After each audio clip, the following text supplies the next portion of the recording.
Gamers, we need to talk. Now, there is a giant movie franchise out there that has been sinking its own ship, pun intended, for quite some time now, and I just need a rant. This has nothing to do with any kind of content. Well, kind of does, kind of now recently. Recently, I've been making kind of similar content, but this franchise, I have loved since the very beginning of the franchise, right? I hold it very dear to my heart. It is the only franchise, the only giant blockbuster-sized set of movies that I genuinely have fallen in love with.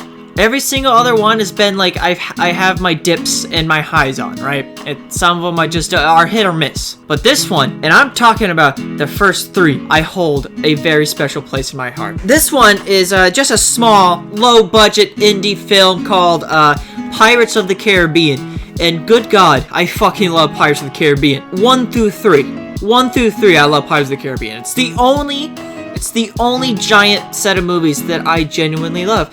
And in my opinion,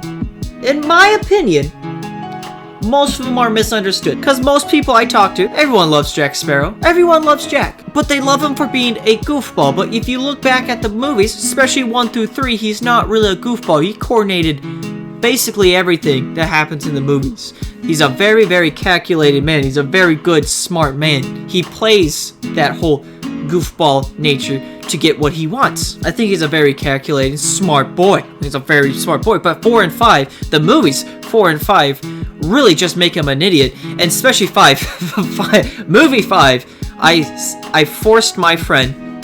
This is why I'm making this video, really. I forced my friend, my best chum, Chance, my boy Chance, or Severed Sequence if you watched him in my any of my gaming videos. Severed Sequence, my boy, my main man.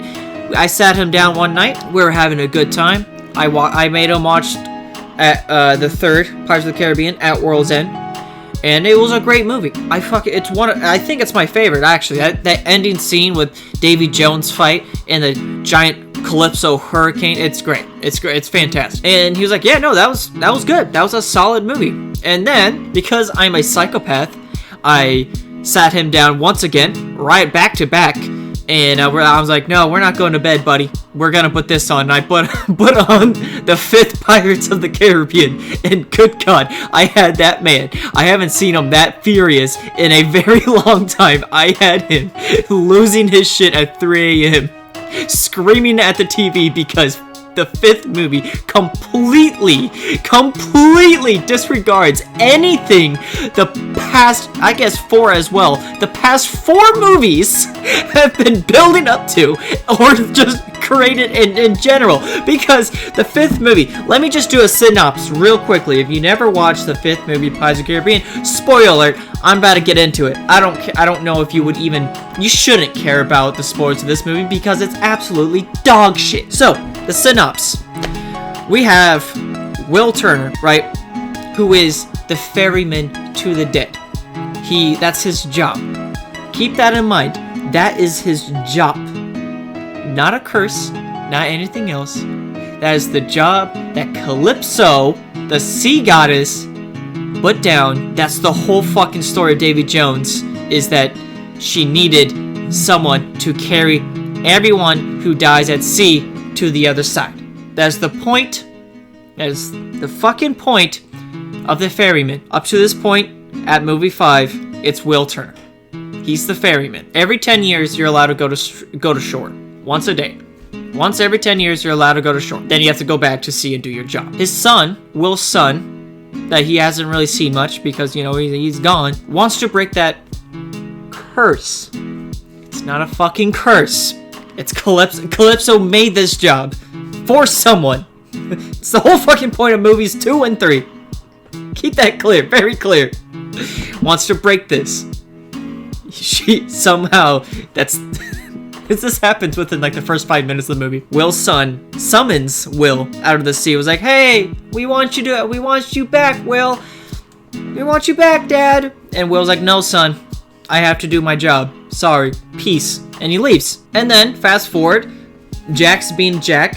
He Apparently he lost his luck. That's another part of this movie that really pisses me off. Apparently, throughout this movie, it's explained within one fucking sentence. One sentence!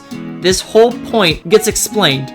But the rest of the movie, Jack just looks like a fucking idiot. We fast forward a few more minutes, and we go to Jack. He's down on his luck. He's not really doing a whole lot, right? He lost all of his crew members at this point. He's not doing too hot. So, at a desperate attempt to get some booze, he sells his compass. He sells his fucking compass. Which somehow breaks a curse, another curse, on these stranded pirates that really hate Jack. The Spanish commander. Which, to be fair, the design of the characters that are after Jack looks very, very cool. They look goddamn cool. But it makes no fucking sense, because throughout the entire franchise, Jack has been tossing and turning his compass this entire fucking time. Every other movie, he's throwing his compass towards someone.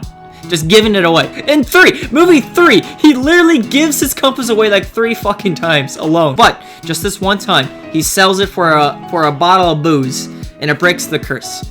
And these guys are after him now. He doesn't know yet, but they're after him. And then fast forward, Jack gets kidnapped. Jack gets arrested for something, and then Will's son finds him in jail. They break him out, and then they're on their adventure. That's basically the beginning part of the movie. There's also Barbossa's daughter. That also makes no fucking sense. And then the entire story is basically one giant chase scene between the bad guys that Jack intentionally broke out of their curse after Jack and the crew trying to find this trident that's supposed to break all curses in the sea, and somehow including Will. I should have recorded Chance's reaction when he realized this, especially right after watching At World's End, when it's very clear that the ferryman isn't a curse, it's more of a job that Calypso spawned, that Calypso created. Alright, so they find that it's called the Trident of Poseidon, and it's supposed to break all curses in the sea. Right? And even that as a plot point, even if they take away the Will Turner aspect of it, it still is a very dumb plot point, because if they find the trident and break it, that just ruins any other movie going forward, because there's no curses. There's no cool shit in the ocean anymore.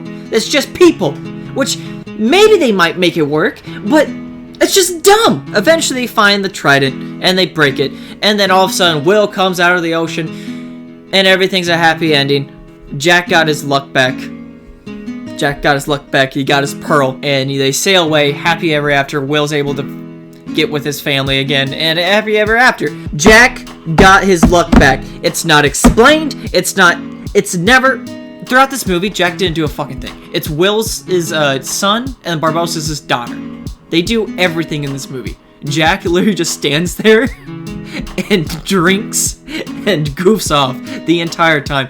Plus, not to mention, Jax's costume looks like something straight out of a cosplay. Like, it's so bizarre to look at this Jack and then right after watching like the older movies where it's a bit more darker. The tint of the movie itself is a little like greener and grayer, and they look like pirates. They look like actual pirates. When I first got over the movie, I was in awe, because that was a heap of dog shit that I just watched. Then I rewatched it and I realized there was one scene that kind of explained why Jack was the way he is, which would have been kind of cool, because we never really saw that side of Jack. Jack kind of down on his luck. We never really saw that in other movies, which could have been a cool plot point. And it's explained with a single sentence that this bitch that Barbossa talked to at the beginning of the movie, he goes to her for help or whatever, and she explains that she cursed all of his enemies, which I don't know. I didn't research, but if that explains why Jack is unlucky now, and Barbossa's a god now. He owns Blackbeard's ship. He has an entire fleet of ships. So it would make sense if he had this witch lady curse Jack. So he's unlucky and he loses everything and he's basically homeless now. That is cool, but it's a single sentence that explains it, And by the end of the movie, when they break the curses, apparently Jack is back. They don't talk about it ever. That is a cool plot point. I see all the pieces of this movie there, they just don't fucking fit. The enemy, the bad guy, the main villain, he looks cool. He makes no fucking sense. They don't explain why he's stuck on this area that he can't escape from. They don't explain why the compass is somehow fucking connected to that either. I just been in a pirate mood lately, so I had a rant a little bit. I've been making a lot of Sea of Thieves content. That's amazing, by the way. I might make a video on Sea of Thieves, just me talking about it. Me introducing the world of Sea of Thieves to you guys, because holy shit. Please watch my playthrough. It's fantastic. Me and the boys just improv an entire just narrative story between us and the crew. It's great. Fantastic. I hope you guys enjoy me just ranting off into the void about Pirates of the Caribbean. Well, a very, very popular franchise. I hope you guys appreciate it. I'm just gonna drink my G Fuel and dip. Peace.